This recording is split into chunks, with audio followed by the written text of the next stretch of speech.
Good afternoon and welcome to Tree Talk episode 161 with myself, Jack Neville, and Matt O'Callaghan of the Weekly Observer and Vale Star.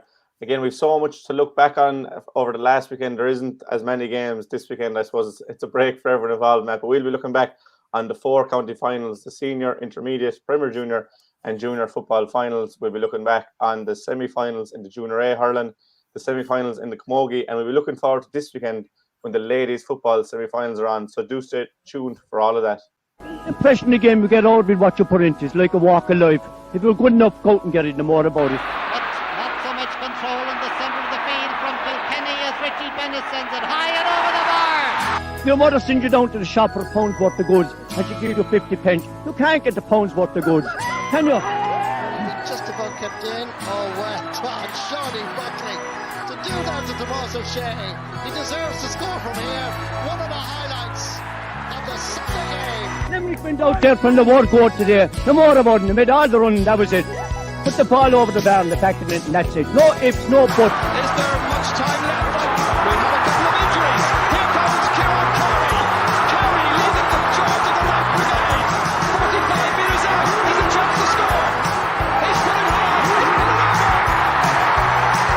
There's no sympathy in this game for anybody.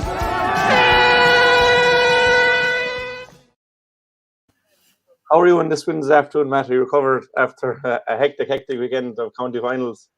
Oh, sure, look, it was a hectic weekend, and I suppose 2 of the games I was at the weekend, they were dominated by the weather, and by coincidence, Newcastle West were involved in both of them because you saw the dreadful adverse conditions that were on the lead up to the county senior football final, but thankfully the rain abated anyway during the game, and at least the prevailing conditions weren't as bad as they were. But I was at the Camogie semi-final on Sunday, and we'll be talking about it later, Jack. But it defies all conditions that I've ever seen. I saw a video from that game, right? We'll get to it, but we'll start with that Newcastle game. Newcastle claiming a 5th ever title against Adair. They dethroned Adair, obviously, with a 1-8 to 5 points win. It was far from a footballing spectacle that we expected from 2 great teams, but I suppose you get to finals to win, and that's what Newcastle did, Matt. That's what they did. It's all about winners. I would say for 45 minutes, Jack, it was as disappointing a final as one could hope to see. Now, I attribute 2 reasons to it. I attribute, first of all, the prevailing conditions and the weather conditions, which made life difficult for everybody and made underfoot conditions tricky and also made ball handling tricky. But I think the big reason for it being such a disappointing final was that the sides accorded far too much respect to each other. Now, there's no doubt that these sides, like it's the new rivalry in Limerick Gaelic football. And they do respect each other, but they probably over-respected on Friday evening. And like the statistics don't lie, Jack. And like you had a point apiece at the first water break, 3 points apiece at halftime, 4 points apiece at the second water break, was it? I think so. Like, you know.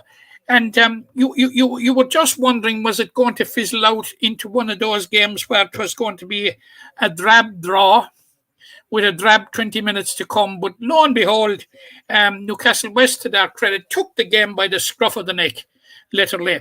Of course, the introduction, I thought, of AJ O'Connor and Dermot Kelly, that brought a bit of freshness and a bit of impetus and a bit of energy at a vital stage, because it was a stage when, you know, rather earlier than usual in a game, that you had tired limbs because the players were trying to deal with the adverse conditions.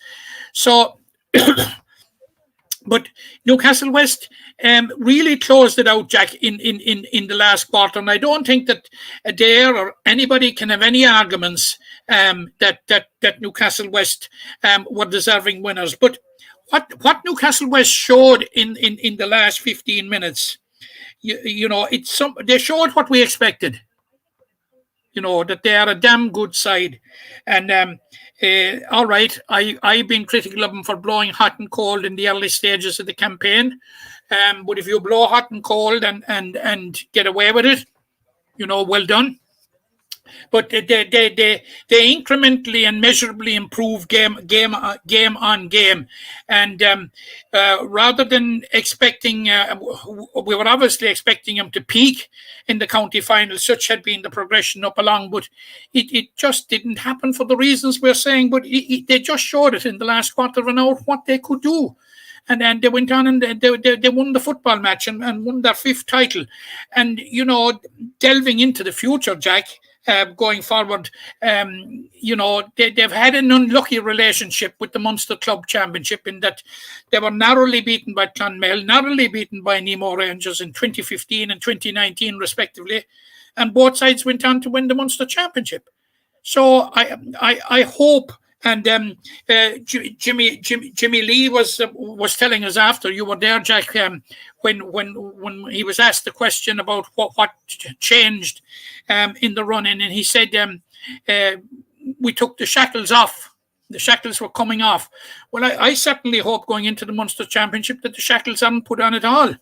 Yeah. Let's have a go with it from the start, but that's for another day, because in that last 15 minutes, we saw what they were capable of. Yeah, I suppose talking about shackles there, and we'll get back to Newcastle in a minute. For Adair, what really struck me was the placement of Robbie Burke. And we know how good of a forward Robbie is, and he's obviously a big man. And he was deployed at full back to mark Mike McMahon. Was a move like that, did that kind of kill Adair before they could ever get started, that one of their key attacking threats was in the full back line? Because Robbie, in fairness, never got into the game. Now, he did a good job on Mike Mack, and Mike did well scoring a point there later on when Robbie went ahead. But when you talk about respect there, that's kind of Adair's downfall, the amount of respect they gave Newcastle? Yeah, they probably overthought about Newcastle West and probably accorded over respect. But when I saw Robbie Burke going in at full back, against Mike McMahon, I said, this is going to be a serious change. In Adair's strategy, but you give them a bit of slack and you say they've probably tried this out in training and maybe in challenge matches and what have you. But it was a very, very big call, I thought, to put Robbie Burke in at fullback. Because certainly I felt, as you alluded to it there, Jack, you were weakening your scoring threat. And, the acumen and the football prowess that he brings, even in the middle third, was sadly lacking. But you'd have to say in his absence that Ronan Connolly had an absolutely fine game. Yeah, it was excellent. It was very, very good there at centre-back. And that's the thing, Adair have so many good players. I just thought maybe putting Roy Gleeson, who was midfielder by trade, maybe into full-back, or even Jack English, who didn't start, could have been a better call than putting Robbie all the way back. But then again, on the flip side, Newcastle have so many players that Adair did well to hold them for the amount of time they did, because, as you mentioned, they brought on Darren Kelly, they brought on AJ Connor, who scored 1-1. Between them, they scored 1-2. But that was ever without the likes of Thomas Quilligan, Brian Foley, Colin Foley, Ron O'Connor, Ian Corbett, Sean Ivis, Thomas Quilligan, the talent that they have at their disposal. And when you were looking at their bench, like Lee Wolf, Donica Woods, it's just incredible. You're looking at they name 30 players, they name 15 subs, and you'd honestly think that the 15 of them would be starting in a lot of senior teams. Definitely. And Ian Corbett said it after the game. He just said that we think we have the best, or he said, I think we have the best panel in Limerick. And it was by no means arrogant or cocky or anything. That was just a simple matter of fact that when Newcastle get their game going, they're the strongest team in the county. And that's just what other teams have to deal with, really. Yeah, Ian was just nailing a simple fact of the matter, simple, straight, honest to God fact. It's a fact. Yeah, I have no doubt whatsoever. And in a 24-hour period that they were contesting the senior championship and the Premier Junior A championship. Yeah, and that in itself is testimony to what we've been saying. We'll get to the Premier Junior in a minute, but just two more before we go, just on Newcastle's senior win. I suppose you mentioned that the strength and depth, and you mentioned Munster. they'll definitely need that strength and depth when you get into wintry conditions. It's not going to play till December. They've plenty of time to train for, but you could pick up injuries or the ground will be very heavy. They will need 5 or 6 off the bench in Munster when they get there, and they do have the caliber player to make a run on it. Like, they certainly have the caliber of players, and I mentioned Ronan Connolly there. I thought Cian Sheehan was absolutely outstanding again for Newcastle West. What a season he's had! But for me, anyway, personally, it's not a surprise because once he burst on the scene, I felt that he was a very, very special player, and he's just proven to be that. And of course, James E. Kelly got man of the match at centre half back. Yeah, and he was knocked. I don't know if he was knocked out in the first half, but he was very. I think we went off probably with a head injury, but it just shows the player that James is, that he put his head anywhere. And centre back seems to be the perfect position for him because he's so well able to read that game, and he did exactly that on Friday evening. He did, and the progression from the forwards was it wasn't an overnight progression because he's the year before last he moved back to wing back. And now he's commanding the centre back position. So good for James, like. But about going into the Munster Championship, they will have to use their full squad. But Jack, and I don't want to preempt or talk about the Munster Championship too much at this removed from it, but it's a long, long way away, and Newcastle West are immediately handed a disadvantage in that they're playing the Waterford champions, who will be playing games right up, I would say, probably. It is not unknown for the Waterford champions to win their county championship on a Saturday, not at senior level, and to play their Munster club on a Sunday. So it looks as if they will be moving right up to deadline, which will, give them impetus and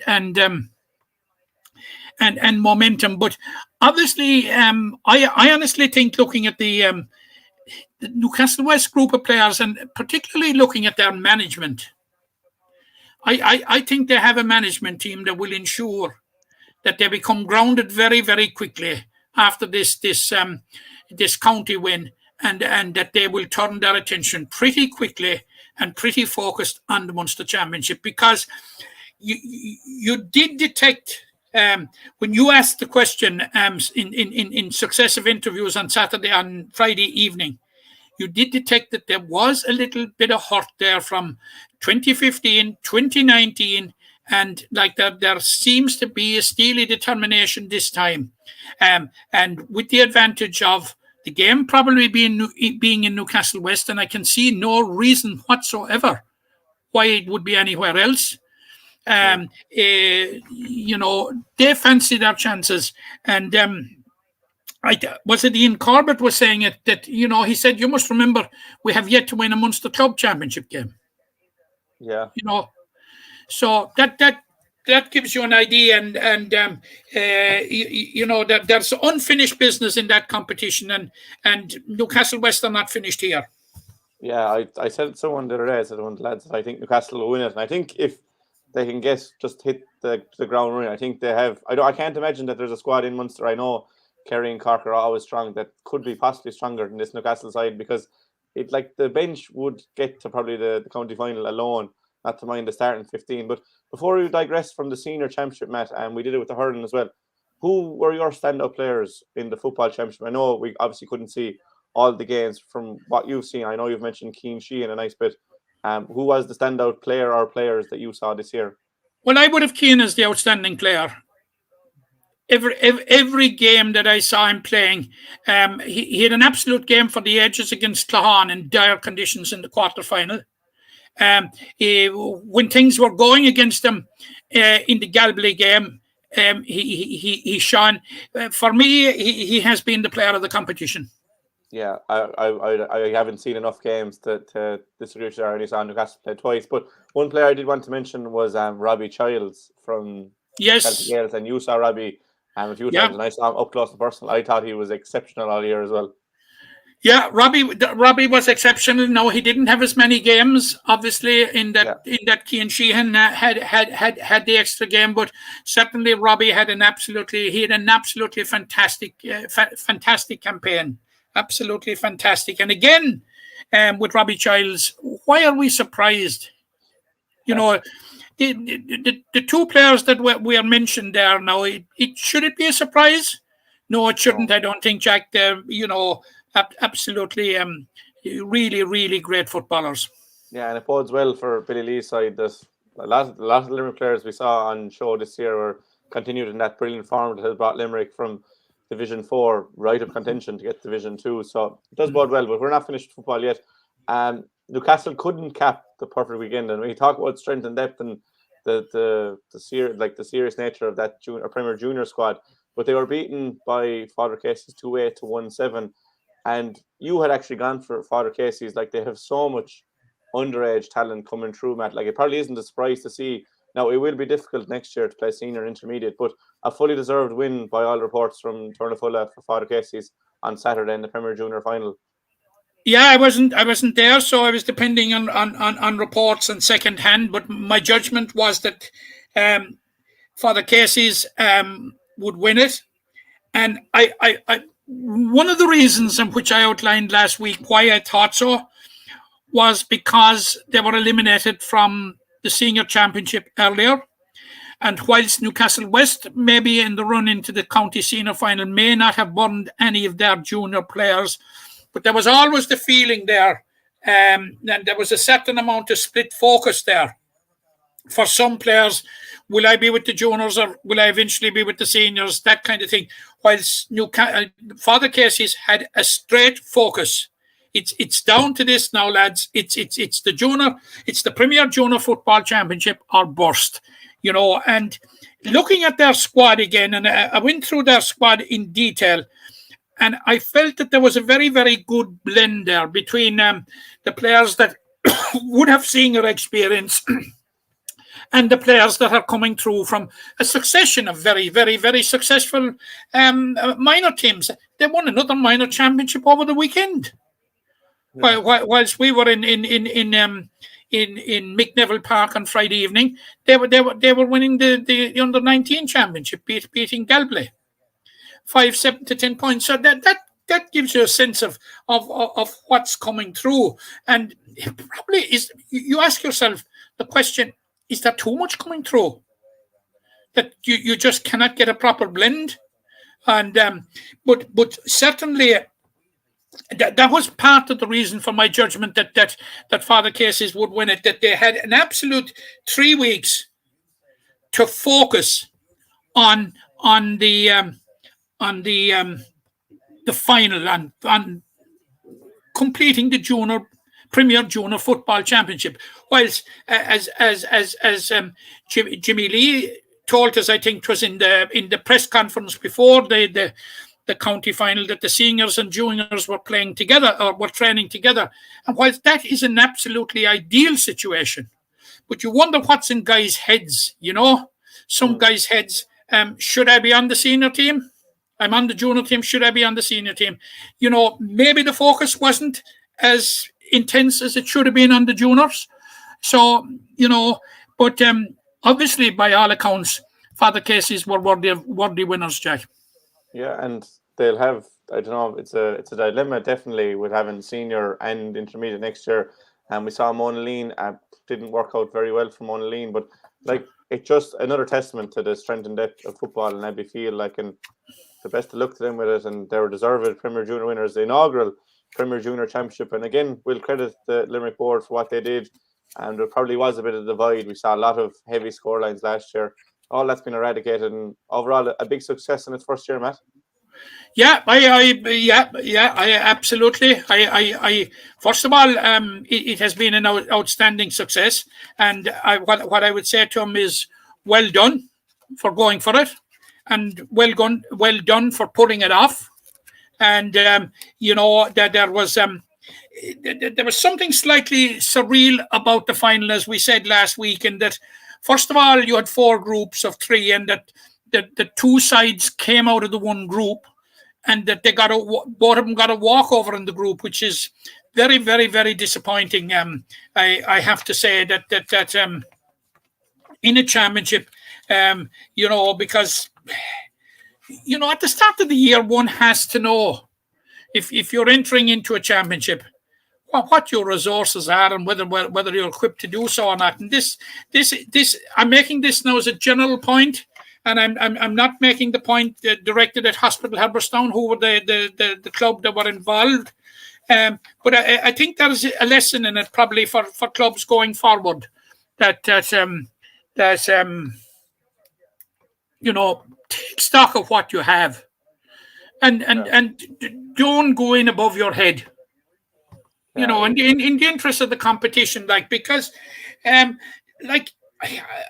would honestly say that there was probably no one more disappointed that they didn't get games than Father Caseys and Newcastle West in the group stages. They played each other, came out of the group stages, had very, very difficult quarterfinals, Jack. Let's not forget that. Newcastle West had Mona Gay, who were beaten in the Junior A final last year. Father Caseys had the perennial nearly men of the competition, Kilkeely Drumkeen, and they both got through by a single point.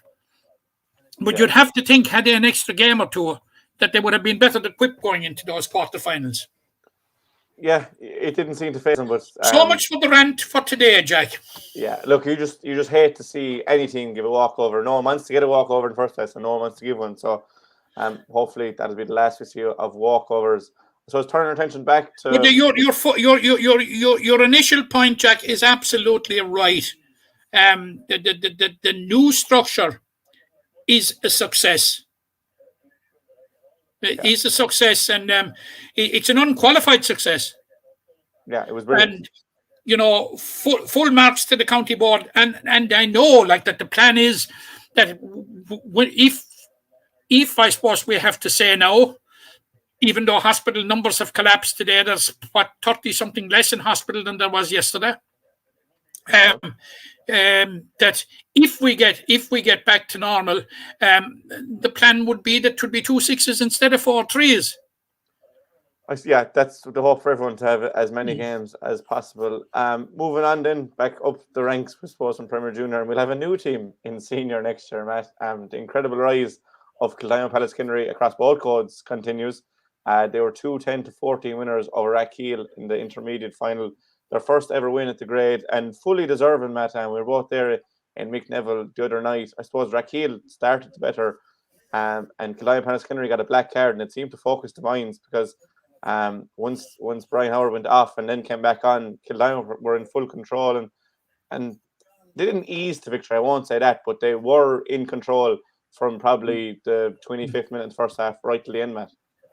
Yeah, you called it right, Jack. You felt Kildimo Pallaskenry would win it. I thought that the experience and possibly the hurt of having lost 2018 and so many players still involved would have motivated Rathkeale. But Jack, we have been very critical in the last few minutes about the senior final, and we talk about keeping the best wine to last. I think the best wine was on the table on Friday night.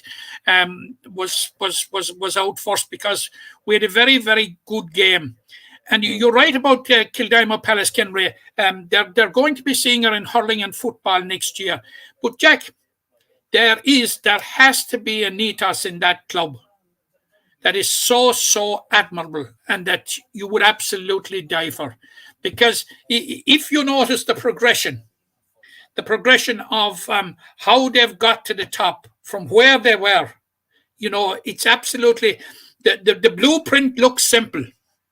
Build stage by stage, but very, very few succeeded. And you need a special ethos and a special mindset in a club to carry it off. And heartiest the congratulations to Kildimo Pallaskenry. It's a dream story. It's a fairy tale rise through the ranks in football. Probably more a fairy tale than it is in hurling. Because we certainly I didn't see it coming. And I suppose, Jack, you didn't see it coming when this competition started. And we certainly didn't see it coming when they lost in the second round to Cracora Manister. we certainly didn't see it coming. And whilst when the hurlers were coming, like we weren't saying will they, we were saying when will they. You know, it was only a matter of when the breakthrough would come. But absolutely, it was an incredible performance. Now, Rathkeale started off on the front foot, and the one reservation, I had seen Rathkeale beat from Bradford. And the one reservation, and I spoke about this reservation here last week, you'll recall, Jack, about that I had about Rathkeale was that for all their good approach play, and it is very good, they don't mirror it on the scoreboard to the extent that they should. And whilst it didn't come back to haunt them the evening that I saw them, and looking at their score against Gerald Griffins, I probably said to myself, look, this has been rectified, but it certainly to a degree, like, because in fairness now they should have had a couple of more points early, particularly in the first quarter. And like a certain window of opportunity open to him when Brian Howard was black carded for 10 minutes. But like while Brian Howard was off the field, Kildimo Pallaskenry scored 3 points to Rathkeale's 2.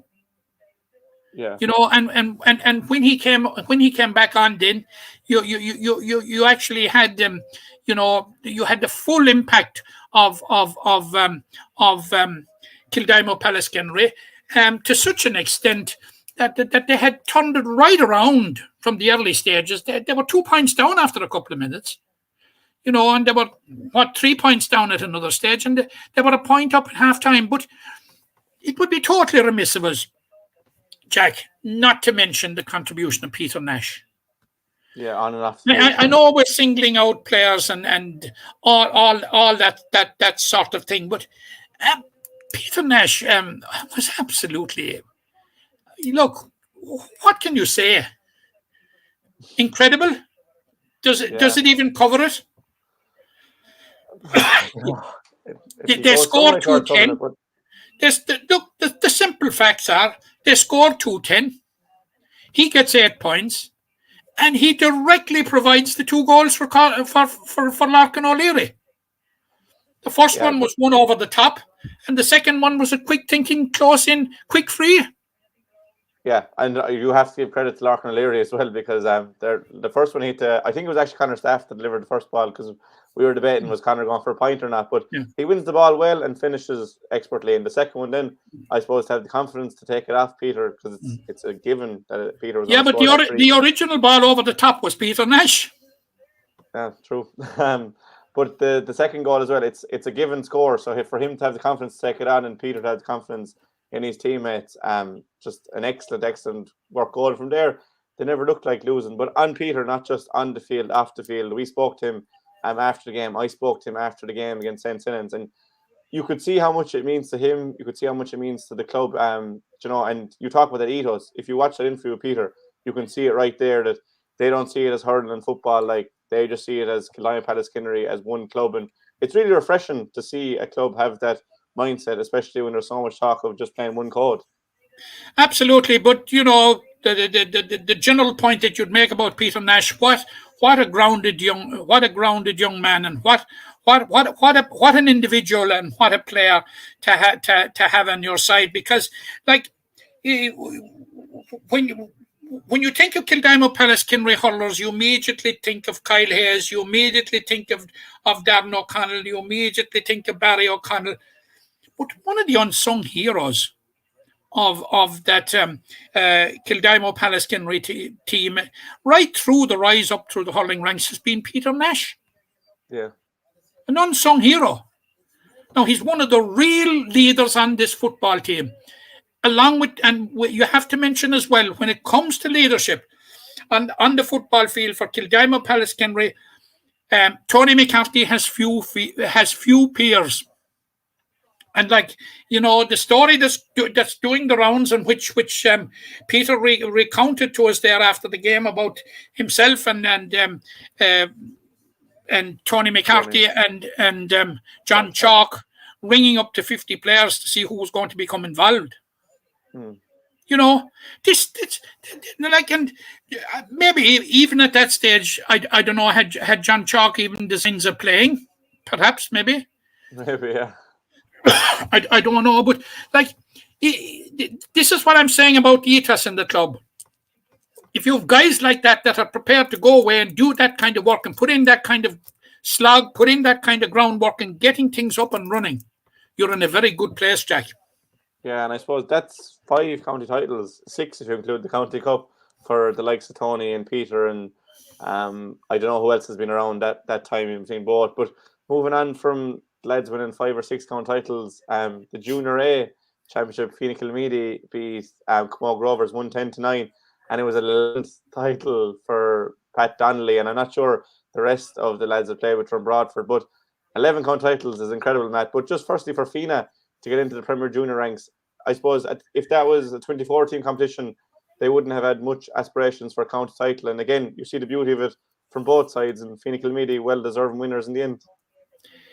Yeah, it was a peculiar game, and we did mention last week about the potential of, you know, what Patrick Donnelly would bring to the table, and certainly I was at the game, and I was what I was expecting he'd bring to the table. He brought it, but with a lot more. He was absolutely outstanding, hugely influencing. And in my judgment, you know, Feenagh Kilmeedy were going to win it because it's that little abstract thing that you cannot catch in your hand or you cannot see. It's that little thing called experience. And experience at senior level. And Patrick Donnelly was just one of them. You had Daniel Gare in goal. You had Gerard O'Gorman midfield. You had John O'Gorman at centre forward. You had Brian Hannigan, who came on as a sub. Sean Murray would have been on were it not for a cruciate. And these fellas have played senior football with Drum Broadford. And that, you know, when the going got tough, they knew what it was all about. Like you'll recall the glory days of Drum Broadford, Jack, when they were never beaten. You know, and they dug out the most unlikely of results. And the one thing that they never did was they never panicked. Now, it looked at half-time in this game that it was job done for Feenagh Kilmeedy. It was 1-6 to 2 points.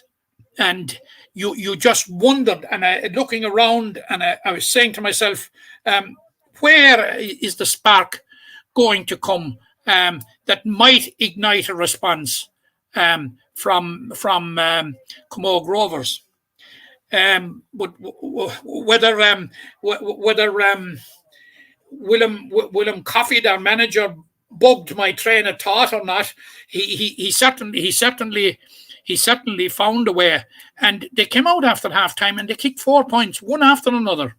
And suddenly it was a one-score game, and the gauntlet was really thrown down to Feenagh Kilmeedy at this stage. And it would be very, very hard to attribute it to any one particular player, although I thought Andrew O'Neill at midfield had a huge game and a huge influence on the game. But you'd guys like Christopher Crotty, who scored 4 points from play, coming looking for the ball when they weren't doing it to the same extent in the first half because Camogie Rovers didn't press forward in the first half. And, you know, they suddenly discovered, like at half-time, that this was the only hope, this was the only possible route to redemption. And it nearly paid off. And they had reduced the margin to 3 points when Jimmy O'Sullivan kicked 2 points in 2 minutes just before the second water break. And that kind of, and Patrick Donnelly admitted to me after, he said, we thought at that stage that it was job done, but it wasn't job done. It might have been job done as far as Feenagh Kilmeedy were concerned, but certainly not as far as Camogie Rovers were concerned. And they kept chipping away at it, and they eventually got it down to 2 points. And you would have to say, now they closed it out quite well. Daniel Gare, I thought was a huge influence in goal. I thought Maurice Fitzgibbon at fullback had a fine game as well, and you had Patrick Donnelly. So you're talking about the spine leading you, but they were hanging on a small bit at the finish. I'd say to say they were hanging on, I don't think would be correct. They were hanging on slightly. When you're sitting on a 2-point lead, and when you're into injury time, and when there's a certain amount of momentum and impetus with the opposition, you are hanging on a bit. But they saw it out anyway, and it's a significant win for Feenagh Kilmeedy. You must remember it was their first football title since 2013. When they won the Junior B Championship, and like they've had a checkered existence since. 2 years after that, they went out of existence as a football force for 5 years, only to return last year. So this is their second year back now. To coincide with the time that they were out of football, you had the exodus of the football players who went and threw in their lot with Drumbradford, and what a huge boost to Drumbradford. And of course now they've come back, and they have been a boost for their native Feenagh. Now look at Camogie Rovers, first time ever in the final, looking for a first adult title.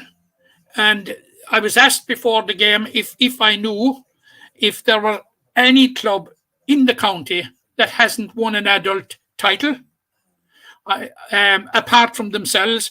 I certainly can't. I couldn't think of anybody. If any of our listeners knows a club, perhaps they might inform us.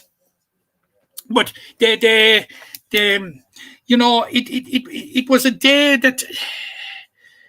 All right, you could say they were stage struck in the first half. I think they probably, their approach was wrong in that they didn't press forward enough in the first half. But by God, they gave it a fair shot in the second half, Jack. Yeah, they did. But ultimately, you must remember, as I said last week, they are part of Bruff Parish, mainly located in the Miannis end of it. So, it was a great boost for them to get to a county final. It would have been massive for them to win it. Yeah, it would. But look, Feenagh Kilmeedy got over the line. I suppose we have plenty of time before the Munster Championships get in. So, for now, the best of luck to Newcastle, Kildimo Pallaskenry, and Mount Collins will represent Limerick in the junior, because there was 2 second teams in the final. They beat Croom in the kind of a preliminary game to see who gets into Munster. But the Munster Championships aren't starting until the first week. The 4th and 5th is the weekend in December. So we'll have plenty of time to look forward to those, Matt. Moving on from the football into hurling, and we'll come back to football in a minute. We'll go through the Junior B games together. But in hurling, Caherline and St. Kieran's set up a Junior A hurling championship final.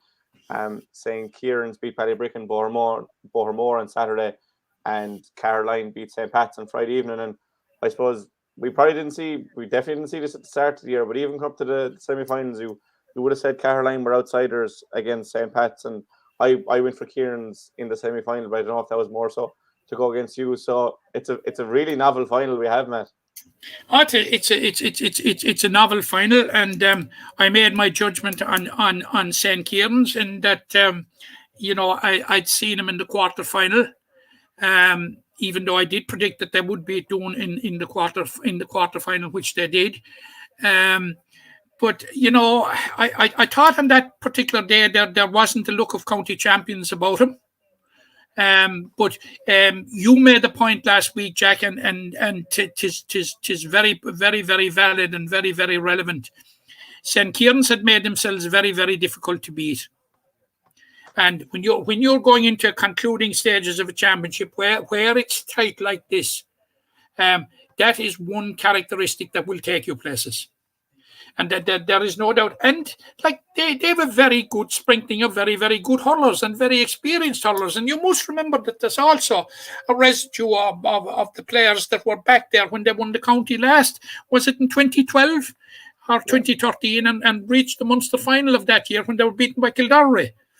So like it isn't as if they're lack of experience there, and the McCarthy's, Ian Mackesy, Anthony Mulno, Donny Nolan, they bring all that sort of experience to the table, and you have younger players coming through there. But yeah, I agree with you. It is, I suppose you could describe it. At the start of the season, we would have said it would be an unlikely final. Yeah, definitely unlikely. Now, Caroline, they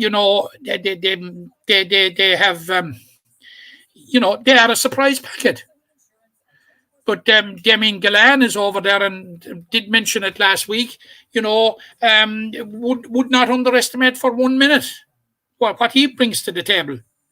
So even though I thought that, and I think there was a general school of thought around the place that St. Pat's, when it came down to the last four, that St. Pat's were the likely winners, or certainly favourites, particularly because of the Hegarty brothers. So, it's a surprise final, and we'll be looking forward to it next week. Not just looking forward to it in Treaty Talk, but we'll be looking forward to the action on Saturday week in Kilmallock. Yeah, that final is on Saturday week, the 13th in Kilmallock at 2:00. Just talking there with Hegarty is just a quick note. Tierman was playing for St. Pat's against the Skeeton on Sunday morning, the 21s championship. Now, in fairness to Skeeton, they got a win, very good win, 2-16 to 3-8. This is the first time Skeeton won a 21s game in a long time, as far as I can remember.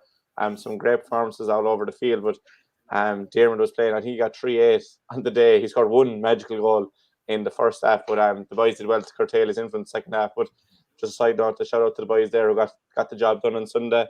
He scored the entire 3-8, was it? I think he did, yeah. He was on freeze now as well, but I think maybe he didn't get one score, but I think he accounted for all the scores. But the boys did well in him as well, because a player like that calibre, if you can curtail his influence somewhat, you're going a long way to stopping him at Pats in general, and that's what the boys did. And they've Knockany on Friday now, so best luck to them again. But just on that point now, if and we probably missed it in the context of the senior football final, the way that Newcastle West coped with Hugh Burke and the threat of Hugh Burke was crucial, and we spoke last week in the context of the senior hurling final how Kilmallock dealt with Keane Lynch and Galan, and it's very, very important that these key players, these game changers, these match winners, and these game influencers, if you can curtail them, it goes a long, long way, Jack. Yeah, and I suppose with Adair in the meantime, they curtailed a lot of Newcastle's star power with Keane Sheehan and Ian Corbin, but then they were able to bring on AJ O'Connor and Dermot Kelly off the bench, and tired legs lead to things like that, and class will inevitably show, and that's what happened for Newcastle. Moving then on into the Junior B, I'll just put the results here, Matt. There was 6 of the 8 quarterfinals played. In the Junior B hurling, you had Bruff beating Piercing 116-15. Blackrock beat Kildimo Pallaskenry 27 points to 218, and Adair beat Ballybricken 216 to 6 points. And that will mean that looking at the semi-finals, Capmore Newcastle obviously didn't play because Newcastle involvement in the football. The winners of Capmore Newcastle, which play this week, will play Blackrock, and then you've Bruff and Adair in the other semi-final. Before we move on to the football, Matt, any big surprises there from the hurling side of the draw? No, absolutely none. All went according to what the expectation was. Maybe the margin that Adair defeated Ballybricken more, maybe slight, but no question about it. Adair were favourites going into it. It just capped a very, very, very, very difficult week for Ballybricken who were fighting on 3 championship fronts 8 days earlier in the Junior A Football Championship, the Junior A Hurling Championship, and the Junior B Hurling Championship. But fair dues to Ballybricken Bohermore. It's a sign that they are coming and incrementally improving year on year, and they will be disappointed at the moment, to see it all going in 8 days. But such a sport, Jack. Yeah, and if you were to call from the remaining, I suppose there are 5 teams. Capmore, Newcastle West is out. Are on this Saturday, so we'll be down to 4 then. But from the 5 teams that remain, Matt, if you had to nail your colours to the mast, Jeez, Jackie, I'm finding it very hard with 2, not a mind 5. I'll give you another week, so I'll give you another week. Well, yeah, I saw Blackrock and Bruff. I was impressed with them. I've sensed the Capamore are quite good, and we know they are good. Look, it's building up to a fine climax. Now, don't discount Newcastle West. Yeah, you're basically giving a shout out to every team that's remaining, is what you're doing there. In the Junior B football, you invited it, Jack. In the Junior B football championship, Granite Ballingarry and Fedamore didn't play. As far as I'm concerned, the weather stopped the game. If I'm wrong, correct me there now, Matt. Mungo St. Paul's gave Galway a walkover. That's Mungo St. Paul's third team. So I suppose like after winning the hurling, I think there was a share lads gone away as well. I don't know what the reason for it anyway, but Galway are through. The Clahan are through as well, 3-12 to 2-8 winners over Croom, and Knockaderry beat Knockan 110-18, and that leaves us with the situation. I'm just getting the quarterfinals up here, or the semi-finals up here, Matt. Clahan will play the winners of Granite Ballingarry or Fedamore, and that will leave Knockaderry to play Galway in the last 4. Any comments on those results, Matt? No. I don't think there's any surprise in there. You're right. The Fedamore game fell victim. Fedamore Granite Ballingarry game fell victim to the weather. No surprise. Just a small little, and as said to you off air, and as I said earlier on in the context of Hospital Herbertstown, a little tinge of disappointment that we come to a quarter final of a championship and that there is a walkover. Listeners will probably be saying, "What's he going on bleating about walkovers?" At this time of the year, but look, it's very disappointing in the concluding stages of the championship. But I fully respect Mungret's St. Paul's position, and you can have nothing but admiration for Mungret St. Paul's, because this is a club now that had fielded an intermediate in Junior A and Junior B, and did something similar in the hurling, and in a lot of the underage grades, they field teams in 2 different divisions, in the top division and maybe the third division, which they're just trying to cater for as many people as possible in there. But it was a pity that their year ended up like that. And I suppose Galway will be disappointed as well, because they probably would have looked forward to the opportunity of testing themselves ahead of what will be a very, very tricky quarter-final against Knockaderry. Yeah, they will. I would think the West teams are quite strong this year. I haven't seen Granite Ballingarry play since they won the West Championship, but I would fancy Granite Ballingarry for what it's worth. Before we get on, I would think at this remove that you would probably fancy a strong possibility of a repeat of the West final in the county final. Yeah. Strong possibility, but Fedamore might have other ideas. Galway and Clahan might have other ideas. Of course, they have other ideas. So, we've got to wait and see. But it looks as if the strong division. Now, I thought the South was the strong division in hurling, but it is quite apparent. It is quite apparent now that I think the Junior B hurling championship is wide open, Jack, at this stage. Yeah, that remains to be seen. Obviously, the Granite Ballingarry versus Fedamore game is on this Saturday as well, so we'll know the final 4 at the weekend. And before we get into this weekend's action, we have to look back last weekend as well to the Camogie Championship match, and we have a repeat pairing in the final for this year as we had last year. And Newcastle West overcame Mahan 176 points in a game you were at, and I know we were talking about it. The conditions definitely played their part. And then Kilmeedy are starting to hit their stride. The defending champions, they beat Mahan 4-9-1-4. Sorry, I said Newcastle West beat Granite Ballingarry. You were at that game, Matt. Conditions as bad as you've ever seen, I'd say. Yeah, the worst I've ever seen, Jack. And I know we can be we can be prone to exaggeration when the conditions are bad and saying we've never seen worse, but this was really, really, really it. He was sort of hopeful on the way to the ground, travelling back from Glenroe, that there seemed to be mixed weather and there seemed to be a let up on it, and you were sort of hoping against hope. And when I got to the ground, it was bordering on being dry rather than wet. But by God, before the match, about 10-15 minutes before the match, did it really, really come down and kept at it. Now, I would have to say, Jack, that what I'm talking about now is the prevailing conditions.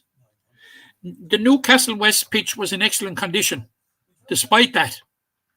Now, there were doubts about the game getting started at all. The referee, Seamus Hayes, certainly had reservations, and rightly so, about the merit of playing the game in the conditions. But both sides seemed to be adamant that the game would be played. And Jack, it drew what was, in my opinion, a crowd of record proportions for a Limerick club match. There's a huge crowd there. And they you know, like, in fairness, it had all the ingredients. It had all the ingredients of being a great game. Now, we fancied Newcastle West at the start. We fancied Newcastle West. Well, from the start of this championship, we fancied Newcastle West. But you know, they were really put to the pin of their collar. Really, Jack. It wasn't a convincing performance, not a convincing win by Newcastle West by any manner or means. And I would just have loved, Jack. I would just have loved if it had been a fine day, because, like, the ingredients and the personnel were there to give us a great game. Because you know, you had what it transpired eventually to, Jack, was a shootout between Rebecca DeLee of Newcastle West, who scored 1-5 from frees of the 1-7, and Rebecca Noonan of Granagh Ballingarry, who got their entire 6 points, 5 of them from frees. And that's what you'd expect in the day that was in it. But I just looking at the two sides when they squared up, like, you know, you look at Granagh Ballingarry, they probably went in as outsiders. Fiona Hickey in goal, Emer Hickey fullback, Sarah Carey, Vera Sheehan at midfield, and very busy performance. You had Rebecca Noonan, you had Laura Frawley in the half forward line, you had Mairead Fitzgerald inside. Like, they were quite capable of really putting it up to Newcastle West. But the whole thing was governed by the weather, unfortunately, Jack, and it was a pity, because, like, it was one of those games that so many people look forward to because they voted with their feet and turned up, you know. And it was disappointing that the girls weren't allowed to show what we know they're capable of. Yeah, but the signs certainly bode well for Granagh Ballingarry, but it's Newcastle's day, a third final in a row for them. And then obviously Kilmeedy, defending champions, are back there, and we got a great final last year, so definitely looking for more of the same this year. I suppose it has to be said, and we'll touch on it with the football this weekend, but for the Newcastle girls, who obviously are involved with Mona Gay and All Mill football as well, it has been so busy. Sure, look, it is, because we'll be talking about it in a minute. Like there was, what, 4 or 5 of them anyway playing with All Mill, and there possibly 6 or 7 of them playing with Mona Gay. And these will be mainly frontline Newcastle West players. And, like, you're just wondering if Mona Gay were to meet All Mill in the county ladies football final, there could only be one venue it could be played in anyway, Jack, I suppose, and that would be Newcastle West. Yeah, it would be nearly a halfway house between Arda and Mona Gay, if possible. But look. That's for another day. We'll be talking about it in a minute. But there could be up to certainly double figures of the Newcastle West Camogie team are involved in the ladies football semi-finals this weekend. Yeah, before we digress to the ladies football, just on Kilmeedy, a comprehensive win. The weather conditions were probably a bit better. I wasn't there now myself, but Still to score 4-9. They didn't hit the net in the group stages, so to score a goal will be a big boost for them. And they got over the line last year with winning the championship. They have that win over Newcastle West, so momentum is definitely building in Kilmeedy. It is, and they probably have got it dead right, and we were speculating that it might be the case. Just get out of the group stages without really peaking, and then you have 2 games to retain your title. You have a semi-final, and you have a final. And it's obvious anyway that certainly the tempo in Kilmeedy has been upped, and certainly the momentum is building there just at the right time, and it gives us what we look forward to, as it'll be a fantastic final. But let's hope, Jack. Let's hope it's the girls rather than the elements decide it. Yeah. That's definitely the hope, and just look with the way it's so late in the year. You just have to be hopeful. That's all you can do. I suppose, like, we have the final pair in intermediate as well. It's going to be Capmore versus Monaghan. Capmore obviously beaten last year in the final, and Adair are into the junior final. Their opponents are unknown as of yet. It'll be either Galway or Parswell. That game was postponed again, I suppose, to weather conditions. So still a lot of camogie to be played there, Matt, and I plenty to look forward to. But games. Yeah, and then the stage is set now for the B final, in that Bruff beat Clocora in the playoff 5 points to 3. Again, I'd say a victim of the weather, and maybe not. It might be just that they're 2 very evenly matched teams, because you will recall the playoff was necessitated by the fact that they drew in the first round 6 points apiece. So Bruff will now play Na Piarsaigh in the senior B final, and the losers will play Clocora in the relegation playoff. Yeah, again, there's so much hurling to do, and there's a lot of camogie to be played. I suppose moving on to this weekend, Matt, and we actually have games to look forward to, so we'll get to them now. And it's ladies football. I'll just put up a list of the games here. All fixtures are on Sunday. This Sunday, Old Mill versus Ballylanders at 2:00 in the first semi-finals in the senior grade, and Monaghan versus St. Elby's in a repeat of last year's final at 2:00 in the semi-final. Then in intermediate, you have Ula versus Mungret St. Paul's at 11, and Maruboher versus Drumbradford in Martinstown at 11. The junior A is into round 5. From what I can tell, Adair and Galtee Gales are through already. Mahan need a win if they're to bypass the Tay. And I think Rudy Gales are assured their place. And then in the junior B, it's St. Elby's versus Father Caseys in a straight knockout. Whoever wins that game will get through to the semi-finals. As far as I'm sure, you have Monaghan, Cromer through on the other side already, and Drumbradford are through in that group. But looking at the senior games, Matt, firstly, a repeat of the final between Monaghan and St. Elby's. It's a mouth-watering clash. Monaghan have been very impressive this year. Old Mill stuttered out of their group with a pair of draws, but then had that win in the quarterfinals, seemed to be building nicely. Monaghan, obviously, we mentioned, will have a share of tired legs in the camp.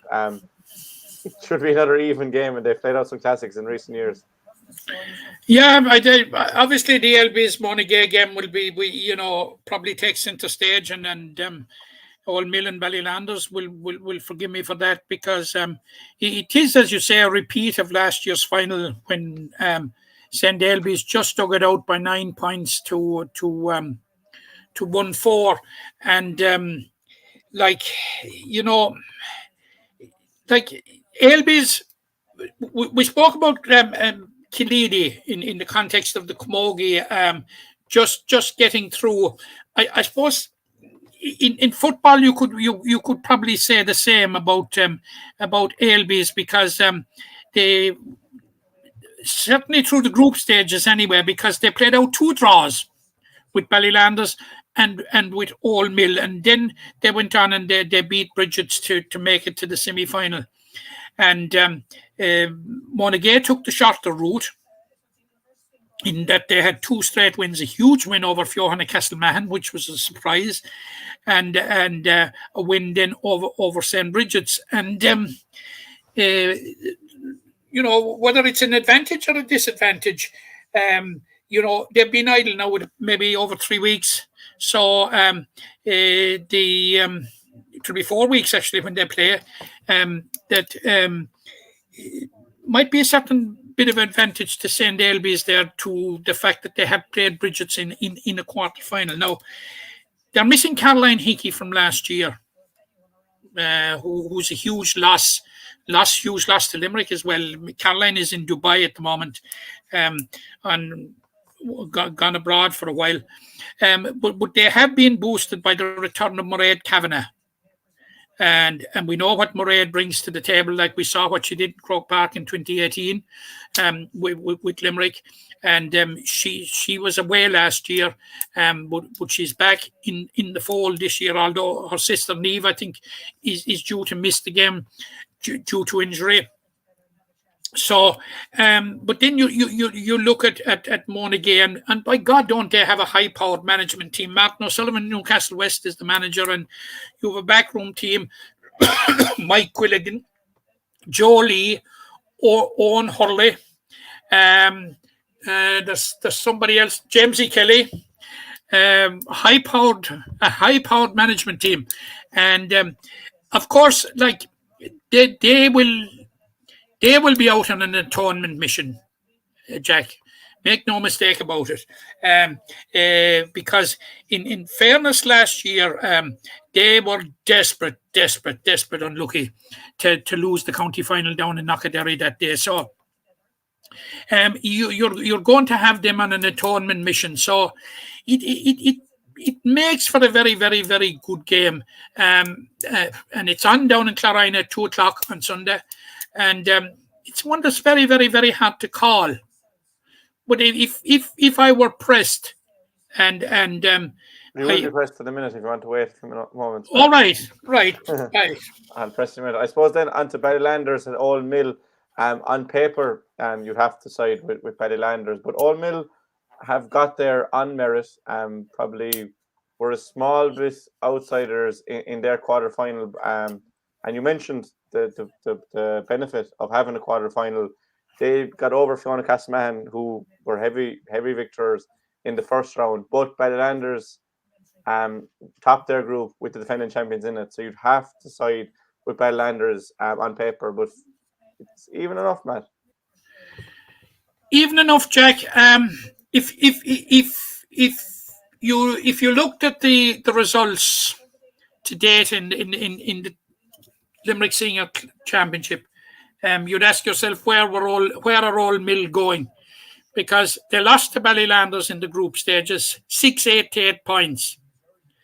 But Jack, that result, that game will have absolutely no bearing whatsoever on what's going to happen in Croom on Sunday.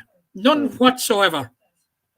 No, Old Mill, they drew with Ailbe's, lost to Ballylanders, then bounced back and had a good win over Fiona Castleman in the quarter final. And like Monaghan, Ballylanders had the direct route into the semi final, which may not be ideal, and there'll be 4 weeks without a game. They obviously they had to probably fill in their time with challenge games, and at this time of the year, the difficulty, but you have the difficulty in getting challenge games, meaningful challenge games, first of all, because a lot of teams are out at the championships, and you have the problem in also in getting grounds at this time of the year, in that clubs and grounds committees are preserving their clubs for their grounds for championship matches. So this will be a very, very interesting one as well. And like you big names on both sides, I suppose none bigger than on the Ballylanders side. You've Cathy Mee, who led Limerick to an All-Ireland victory in 2018 and has probably been one of the most consistent footballers in the county for the last decade. Andre O'Sullivan, who was one of the shining lights with the Limerick team this year. Anya McGrath, is another All-Ireland winner there, and they would have a number of players that would not very many that would have been there or there and thereabouts and involved when they won the 3 in a row, 15, 16, 17. So they will have a wealth of experience. But you go over to the other side and you look, you've Roisin Roisin Ambrose, you've Iris Kennelly, you've Sophia Hennessy, like there's Edith Trent, there's Alvaneri. There's an awful lot of very experienced players on the Old Mill side, and they will have got an awful lot of momentum, and they will have built an awful lot of confidence. I was talking to Roisin Ambrose actually in the Gaelic grounds on Friday night, and just making the point like that, that it was a big thing for him to get over Fiona Castlemahan and get over the quarterfinal. So it's definitely not a 6-8 to 8 points game. I think this game could quite conceivably go down to the wire, Jack, because Old Mill will have learned from the first game, and obviously they learned to an extent that they got themselves back into the championship with that win over Fiona Castlemahan. Yeah, and I suppose the nature of this game is that they knew going into that Highlanders game that they were through regardless of the result, whereas now it's do or die for both sides. But different mindset. You're absolutely correct, Jack. We'll move on to predictions, Matt, and I suppose we'll start what happened last week, and this is how it went down for us. The lead is closed in a small bit, Matt. Both said Newcastle in the football. You say, or I said Kildimo in the intermediate. You said Father Caseys, the Premier Junior. Both had Feenagh Kilmeedy. And then in the hurling, we both went for St. Pat's. They lost. I went for St. Kieran's with Caroline. Kieran's go on top. And then we both had Kilmeedy and Newcastle in the Camogie. They both came to fruition. 4 points between us. We're running out of time for me to catch you. We'll go into the Munster Championships, and I think we'll call it quits there. But for this weekend, Matt, we'll look at the four semi-finals in the ladies football in the top two tiers, the senior and intermediate. And we just spoke about the seniors, so we'll talk about the intermediate first. Mungret St. Paul's versus Ula. We'll start with. Mungret were obviously winners last year, but Ula have come through a quarter-final, and again, I don't want to harp on it too much about that, but having a game in a quarter-final could be key. That game is on a cap more. How do you see it going, Matt? Yeah, it is actually, and Mungret have had a longer layoff than anybody else, Jack. Oh, because they had a bye in the third round, and they had the job done in the first two rounds, so they've been out of action with 6 weeks, which is absolutely huge. While Ula have been working away. Ula beat Knockany in the first round. They lost to Drumbradford in the second round, and then they beat Father Caseys quite convincingly in the quarter final. So I think that will be a very, very interesting game. Do you want me to make a prediction on it? Yeah, if you don't mind, Matt. Yeah, I'm going with Mungret St. Paul's by 2. I'm gonna go with Mungret by 1. Just that long, lengthy delay will affect anything. But once they can hit the ground running, if you're in the Ula camp, you'll be saying hit the ground early and make use of your quarter final. But we're both siding with Mungret there. The other one, then, you're the defending champions, Drumbradford against Maru Boher. Drum, the break is 4 weeks, still lengthy, but not what Mungret have. And Maru Boher beat Knockany in the quarterfinals 2-12 to 3-7. They did, and they there wasn't a glove laid on them in the group stages. They beat they beat Knockany in the group stages, and they beat Ula in the group stages, and they made it directly to the semi-final. Look, they're county champions for a reason, Jack, and I'm going with them to win the game by 3 points. Even though I'm pretty conscious of the fact that Maru Boher have a string of county players in their ranks, which must be a help to them. But Drumbradford are a very, very workmanlike side. Excuse the pun. Side. They work really, really hard. They certainly have taken a cue from their male counterparts of the past. They mirror them in many ways. I am going for Drumbradford in that one, Jack. Yeah, I'll side with Drumbradford by a point. Then we have the Old Mill versus Ballanders. We talk about that game in depth. Obviously, Ballanders had a lot of points 6 goals to spare in their group meeting. But in the semi-final, you imagine it's going to be closer, Matt. I do. I expect they'll have a goal to spare. Ballylanders by 3. I'm going to go Ballylanders by 2. I think Old Miller building, like it's easy to forget they're intermediate champions only a couple of years ago, so it's a huge stepping stone for them. But Ballylanders are perennial contenders and will look to make it back to the final the first time in 3 years. And then you have the big one, Monaghan versus St. Ailbe's in a repeat of last year's final. Obviously, Ailbe's got over the line last year. Can they do the job again, or will Monaghan dethrone them? I think Monaghan will dethrone them, Jack. I'm going for Monaghan by 2.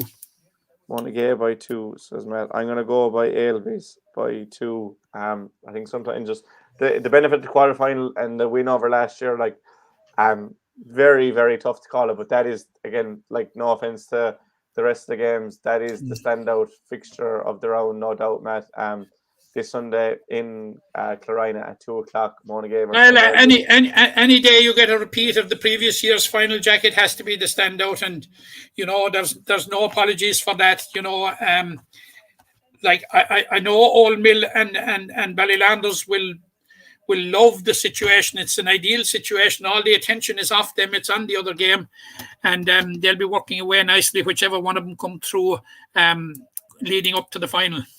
Yeah, and that's our predictions for this week anyway, Matt. Before we finish, I suppose we were touching about it off air, but the referees, Matt, come in for an awful lot of criticism. We try to steer clear of that as best as we can, but like, we know what happens. But just a huge credit must go to referees in hurling, football, ladies football, and camogie. And a lot of time they're doing all 4, but we can't get to all these games because there's so many of them, but there has to be a man in the middle. You can play a game with, I suppose, I think you start a game with 13 players, if I'm right, but you can't play a game without a ref. So just must give them huge credit, because without them, we'd have none of these games that we look forward to every weekend. No, Jack, absolutely. I couldn't agree more, and I was involved in a discussion recently, where people from another county were lauding the standard of hurling in Limerick, obviously, which was music to my ears, naturally. But I did make the point to them that we also had a very exceptionally good panel of referees.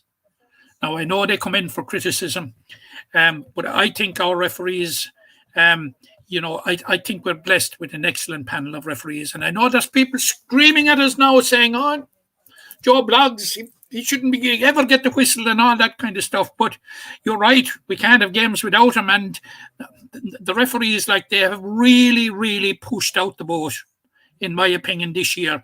But because of the condensed nature of the championship. And you must remember, Jack, and you say that the referee this game, that game, and the other game. But they put their shoulder to the wheel as well, in that they help each other by being lines, by doing the line in the various games as well. Like, they have, the referees in this county, Jack, have put in a phenomenal Herculean effort on behalf of our games, in all 4 codes. They do it year in, year out. Yeah. They do it year in, year out, but what they have done in the last, like, some of the referees are doing 3, 4, 5 games a week to keep the show on the road. Like, it's only right that we acknowledge it, and say thumbs up to our referees, and congratulations for a job very, very well done. Look, they come in for criticism, and but invariably, Jack, and where we have the benefit of action replay, the referees most of the time are proved to be right. Yeah, and those that direct criticism and direct vitriol from the sanctuary of being out on the sideline or up in the stand at referees are far removed from the action.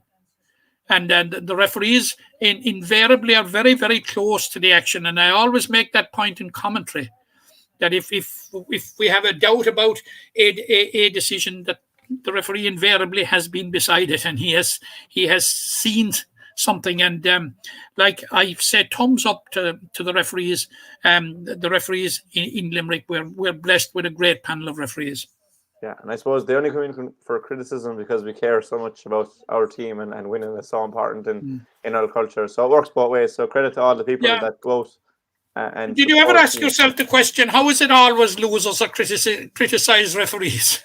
Yeah, that's the thing. But before we finish, Matt, on a personal note, I just want to say you might have noticed that kind of sad excuse of a beard I had is gone. There's a few of us in Ballysteen taking part in November. I'm sure most people are aware. Just a month in November to grow the mustache. Just I suppose to support men's health in general, and I suppose an emphasis on men's mental health. I suppose it's not always the fashionable thing to do is to talk out when needed. So look, we're just trying to raise awareness first and foremost, and raise a bit of money just to support all the worthy causes, because it's a very worthy cause. So there's a few of us there growing out a stash. You can, if you're willing to donate, be much appreciated. You can go on to my Twitter page. It's a link in my bio, or on the Ballysteen Facebook page. It's a link there as well. And I know John Blackwell, he was the strength and conditioning coach with the Camogie team over the last few years. He's done the beard. He has the beard. He's accomplished that. So he's dyed his hair for the charity. So there's numerous ways about going about it. I know other clubs are doing it. So it's for a good cause. So I'd invoke everyone just to give what they have to a great cause. And Matt, you've already completed the mustache, so I would never ask you to shave it off. Yeah, it's a permanent fixture. It has been there now with what? Jack, I won't say how long. You don't want to give too much away, but it has changed colour with time, with the passage of time. Between the mustache but Jack, what I say to you is fair play to you, and fair play to all those that are involved. Because I suppose in the lead up to it now, we'll have blackheads and we'll have blondes and we'll have redheads and we'll have blue heads and green heads, and the more green the better, of course. But you know, I say fair dues. It's a very, very, very, very worthy cause. Yeah, it's definitely a worthy cause, and anything that can help the fight against cancer, because there isn't a family in this country that hasn't been touched with it. I'm an ex-cancer patient myself, which mightn't be known, but it is, it's an absolute worthy cause, and we've got to keep up the fight and raise as much money as we can for the scientists to get a breakthrough with what you can only describe, Jack, as a scourge. Yeah, and as you said, it affects everyone. We know way too many families are affected by it, but look, we'll do whatever we can. So as I said, there's a link in my bio and Ballysteen's bio. I know there's a few boys in Kildimo Pallaskenry doing it. I'm sure everyone knows someone that's taking part for the worthy cause. So much thanks. And when are you shaving it off, Jack?